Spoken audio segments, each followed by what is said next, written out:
Hello and welcome back to the Wasteland, everybody. Today we're going to be talking about combat and survival tips in Fallout New Vegas. This should apply to the other Fallout games as well, though, at least in some way. Not necessarily one-to-one, but something like this. So this was recently asked on one of the videos that I made about going over potential combat tips and survival tips for Fallout New Vegas, specifically when you want to be playing on the very hard and hardcore difficulty, which sounds rather interesting because it's pretty easy to make videos talking about where the strongest weapons are or the strongest armor or something like that. But assuming that you don't want to just rush those or rush a particular type of strategy that can be really strong, then playing through New Vegas or the Fallout games on the very hard difficulties can be sometimes a struggle. So I want to kind of talk about this and not necessarily go over a particular build, but just sort of the tips that I would go for, because there has been quite a few people getting back into New Vegas or getting the other Fallout games for the first time since the TV show came out. So let's talk about that. So if you're a veteran of Fallout, just any of the Fallouts, this probably isn't going to help you out a whole ton, but it will be kind of interesting. And if you have any tips of your own, please leave them in the comments down below. I'd love to hear them. So first up, let's talk about picking a combat style. And this is probably going to be one of the main things that you're going to be going for in Fallout, just in any of the Fallouts, since combat is usually a big part of it. I say usually because you can do pacifist runs, but assuming you're doing a pacifist run, it's probably not going to be your very first run throughout the game. You might be able to mix in pacifist elements like going through speech checks or maxing out things like lockpicking or science, so that way you can get through doors, in which case then that's perfectly fine.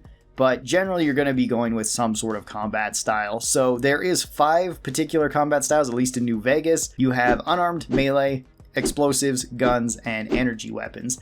Those are your 5 to pick from. In some of the other games you have some other options, especially in the older games where they gave you like traps as another one and throwing as another one. Big guns is also one that usually shows up in Fallout games, and if it's that, then it's usually split between big guns and small guns. Either way, it doesn't really matter. The main thing you want to do here is pick 1 to 2 combat styles.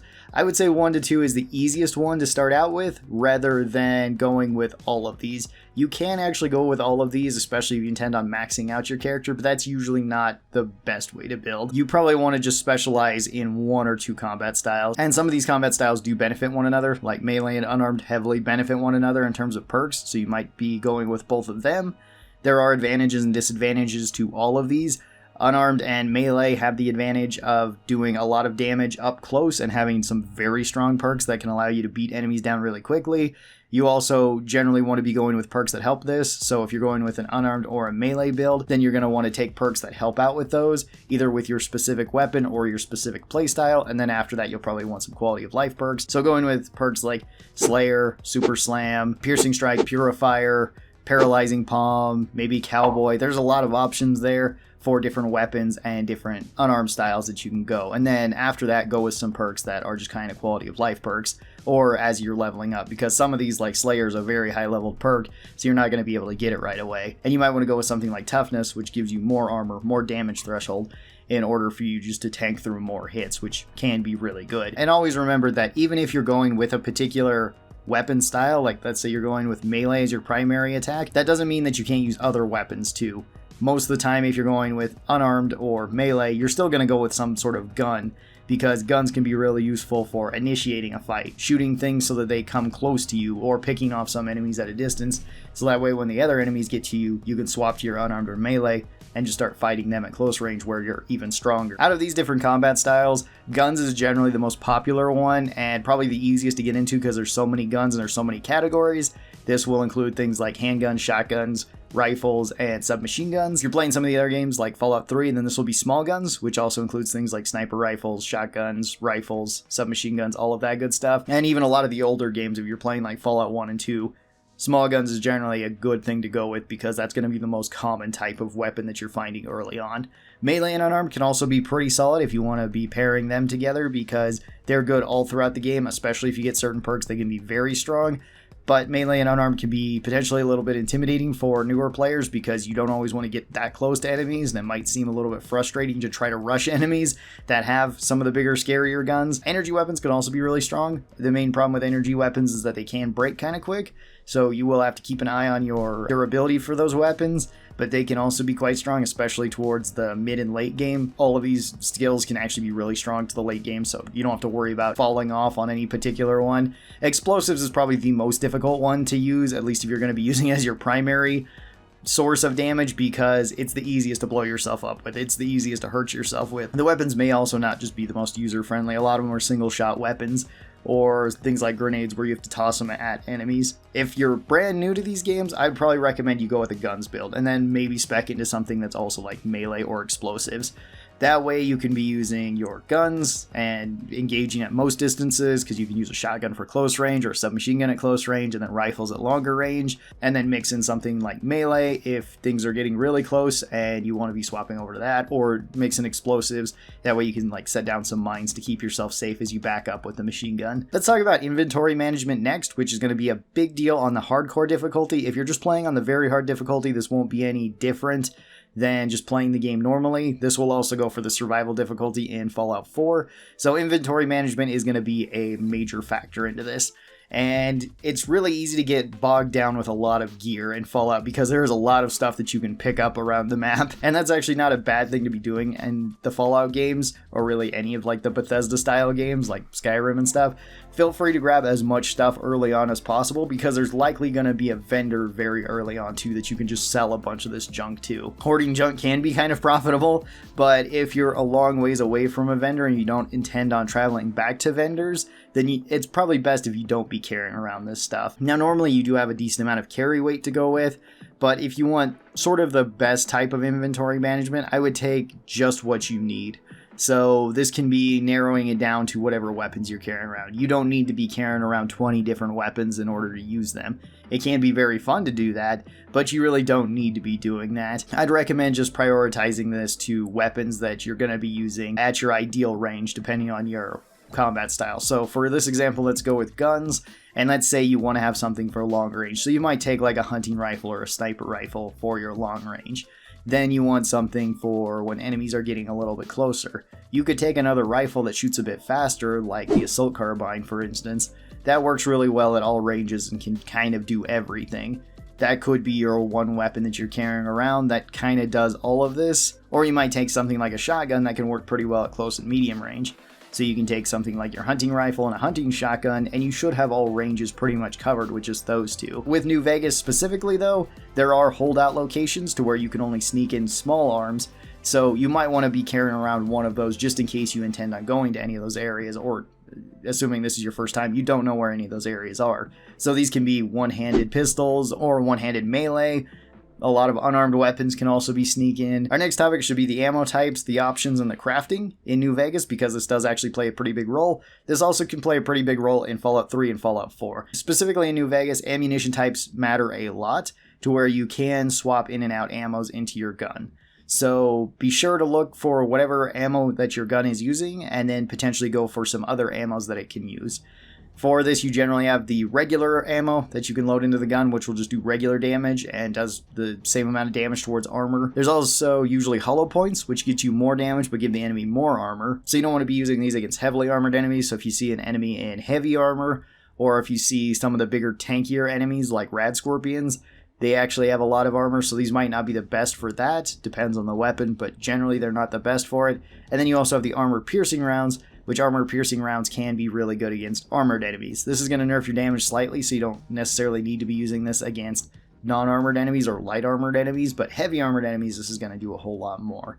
This does also apply to like the energy weapons with the different cells that you can load in. Just remember that the cells, depending on which one you're loading in, also break your weapon faster, so be careful of that. Melee and unarmed doesn't really have this problem. They don't have to worry about different ammos that they're loading into their weapons because they don't use ammo. And as for crafting options, this is mostly towards explosives and kind of energy weapons. You can craft different ammunitions at the various workbenches, whether that be a reloading bench or a workbench. You can also craft various explosives there too, which can be extremely useful, especially if you're going with a perk like Mad Bomber, which can give you some of the strongest crafted explosives. And feel free to try out all of these. Feel free to mix and match and just try them out, see what they're like, and see how you enjoy them. Let's talk about surviving the Wasteland now. This is going to somewhat apply to the hardcore, but it should also apply to the regular game modes in Fallout New Vegas, Fallout 3, and Fallout 4 as well, to where this is just trying to keep yourself alive as much as possible. And there is a couple different ways that helps out with this. The main one that is introduced to you right away is stim packs.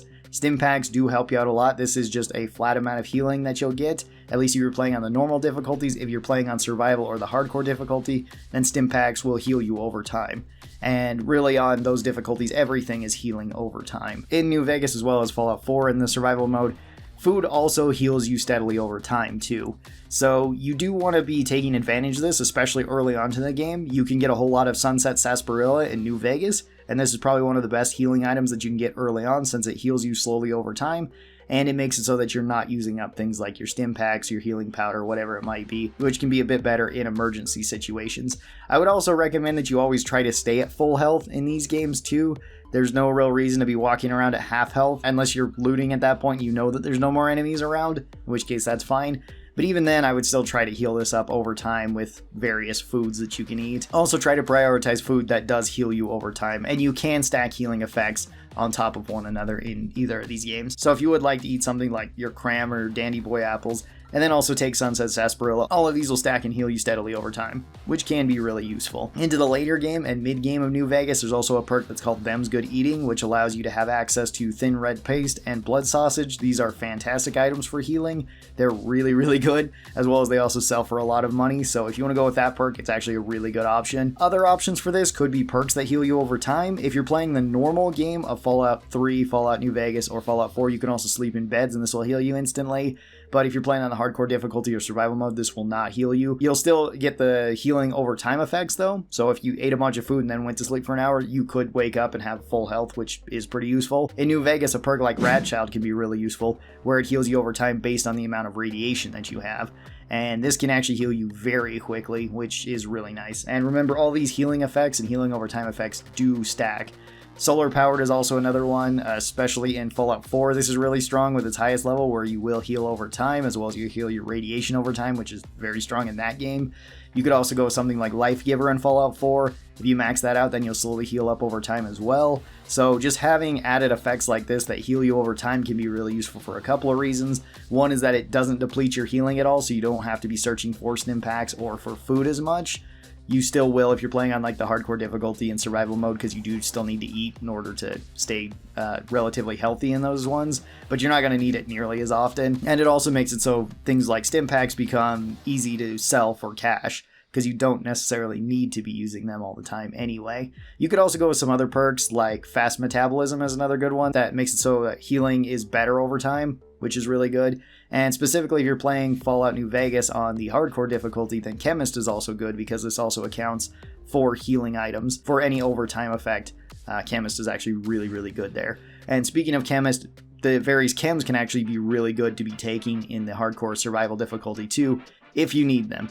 You probably don't want to be prioritizing these, because you do run the risk of getting addictions, which will hurt you in the long run. You can always get these fixed at a doctor, but still you have to go out of your way to do that. So if you need to, then feel free to pop chems as well. So medics can make it so you're tankier, psycho can make it so you do more damage. Buff out gives you an instant amount of health, which is really good since it gives you a higher total health, and that just buffs up your health overall. Things like jet or turbo in Fallout 4 or New Vegas can slow down time, which can make it really, really good for you to be running around without taking too much damage and with killing things pretty quick. And of course you can stack all these chems on top of one another as well. But be careful, the more chems that you're stacking, the more likely you are to get addicted to this, and the more likely you're going to have to run back to a doctor in order to get that fixed. After that, I just have two more tips that can be pretty useful in this mode, or really any mode of the Fallout games.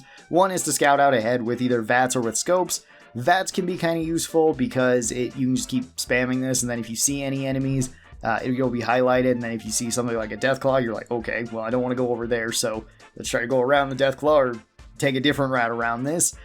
That can always be pretty useful. Or using scopes can be pretty useful too at a distance, and sometimes the render distance in the Fallout games is a little bit weird, and without mods, they don't always render the best. So scopes can help out with that too. If you want to be carrying around something like a sniper rifle or even a varmint rifle with a scope, that can be really useful. And then the very last tip I would have is just map out your different shortcuts. You can map these out on 1 through 9 on your keyboard, or you can map them out on your controller. These can be really useful just for switching to weapons quickly, or switching to healing items very quickly, because you can put stim packs on there too. Being able to do that, or being able to put chems on there, is really useful. So long as you're not bumping those numbers, it shouldn't be such a big deal. But having that definitely does help. I guess another kind of tip for this would be the quick save often too. That's just kind of a tip with any Bethesda game though, or any Bethesda style game, because there's a good chance that the game just crashes, and that can be a little bit annoying. You don't want to have to reload and play like 3 more hours of what you had already played. So these were some general combat and survival tips for New Vegas and for the other Fallout games. Tell me your thoughts on this and any sort of tips that you would have. There's plenty of tips to go around with this, but hopefully this kind of helped you out and it wasn't just, you know, go get the strongest armor, go get the strongest weapons, take these perks, and you're overpowered. That can be fun and that can be a good way to experience the game, but I find it personally not as fun as like experimenting with your own build and trying out different things and just playing the game normally and experiencing everything normally. Thank you guys so very much for watching this. I hope you guys enjoyed it. I hope it helped you out, and I'll talk to you next time. Bye bye everyone!